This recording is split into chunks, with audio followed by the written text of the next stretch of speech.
Ya, balik lagi PSR, kali ini kita akan review film Siksa Kubur.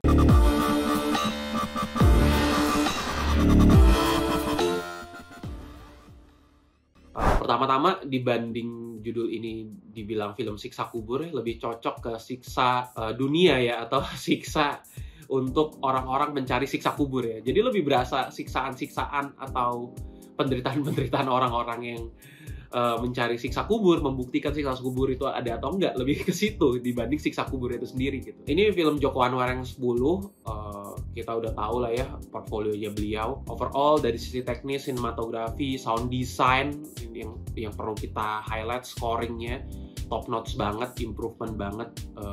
Itu udah style dia lah ya, kelihatan banget dari pemilihan set, treatment productionnya itu ya udah Joko Anwar banget lah gitu.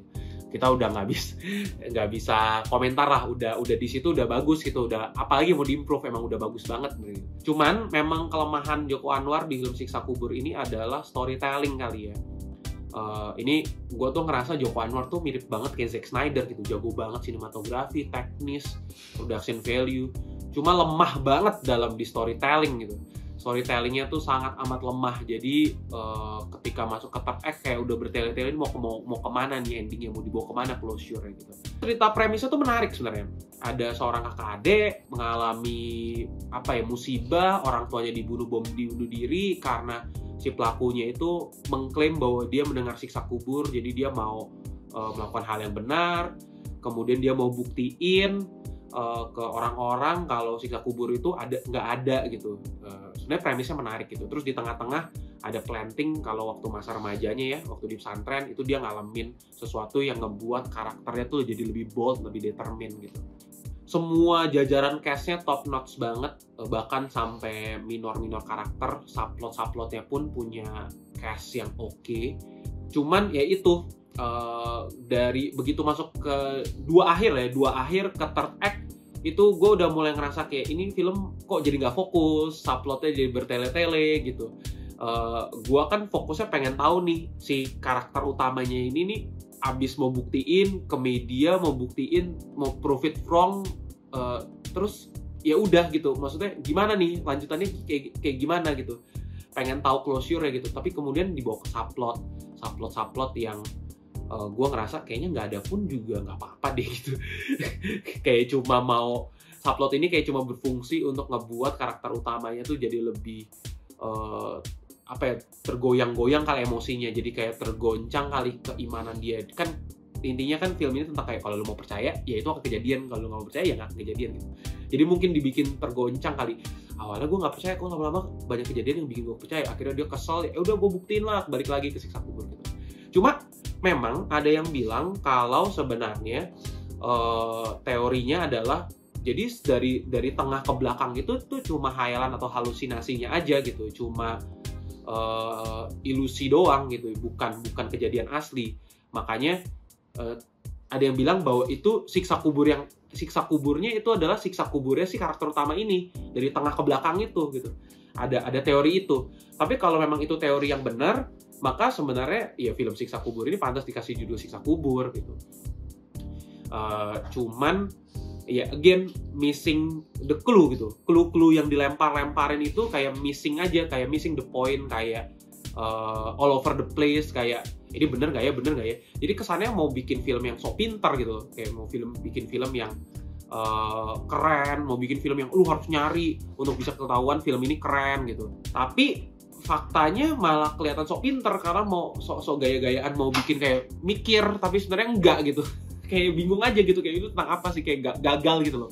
Banyak film yang jelimet tapi karena banyak planting lu di mana-mana, jadi orang bisa berteori gitu.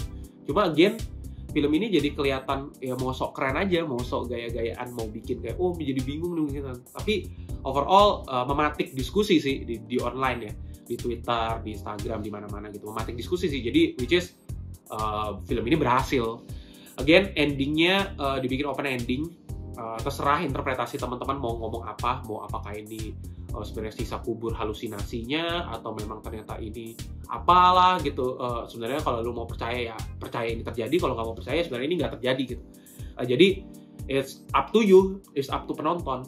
Jadi film ini punya experience yang menarik banget sih. Yang katanya di media-media banyak yang bilang kalau film ini akan interaktif di akhirnya. Oh ternyata interaktif di sini. Gue sebagai non-muslim mungkin jadi gak interaktif gitu karena gak berasa. Mungkin ngerinya mungkin ya awalnya kan mau di-planting psychological thriller ya. Jadi gue ekspektasinya, oh ini cuma bermain di psikis nih, gak akan ada setan-setanan nih. Kalaupun ada setan juga di psikis. Gue berekspektasi bakal begitu. Ya tapi kok ternyata di akhir-akhir ada setannya beneran, iblisnya beneran. Kemudian kalau kita ngebahas dari detail-detail kecil kali ya, kayak kenapa karakter jadi seperti ini, perubahannya seperti ini, begini-begini, itu banyak banget sih yang bisa dieksplor. Gue suka banget sih.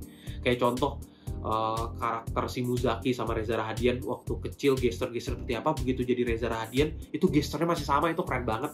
Terus kayak planting kayak dulu dia kan Reza Rahadian karakternya sempat di lecehkan secara seksual waktu kecil, kemudian pas dewasa dikasih sedikit-sedikit tuh teaser kalau waktu istrinya nggak suka kalau misalkan gue juga butuh nafkah batin, berarti ternyata masih ada damage secara seksual, makanya nggak bisa ngasih nafkah seksual ke istrinya gitu.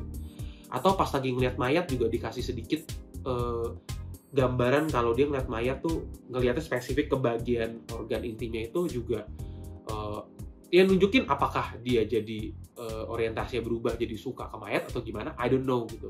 Ada juga yang bilang waktu di adegan lorong akhir itu pas ngelihat lendir-lendir itu lendir-lendir sperm gitu, yang ngasih tahu bahwa oh dia ternyata jadi suka sama mayat gitu. Ada yang bilang gitu ya.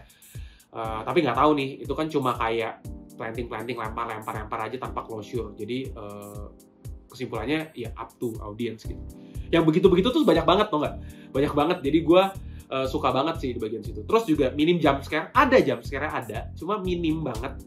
Terus jump scare-nya ditaruh di tempat-tempat yang nggak ketebak, kayak pas lagi ngobrol, lagi mau ceritain, oh gue pengen tahu nih, oh ternyata mau diceritain di bagian tiba-tiba jump scare gitu. Jadi nggak selesai ceritanya, jump scare-nya masuk gitu. Sisanya sih overall ya ngebangun suasana mood horror aja ya, psychological thriller. Itu sih soal Siksa Kubur. Overall film ini tetap worth it untuk ditonton, cuma ya gitu kali ya, nggak awam friendly gitu loh. Penonton umum nggak akan bisa bilang film ini relate, mungkin akan lebih kebingung gitu. I wish akan ada film horor yang dikemas dengan packaging yang bagus kayak begini, cuma tetap awam friendly gitu loh, tetap bisa penyampaiannya sederhana. Ini tuh terlalu artsy banget sih menurut gue ya, terlalu artsy banget ya. Menurut gue tetap worth it untuk ditonton gitu, tetap harus di-appreciate lah, karena film ini dibikin dengan sangat amat serius gitu, nggak main-main lah, meskipun sayang banget gitu presentasinya kayak gini. Overall gitu aja, thank you udah nonton, sudah komen dan subscribe, kayak kata play it don't stop just rewatch, cut.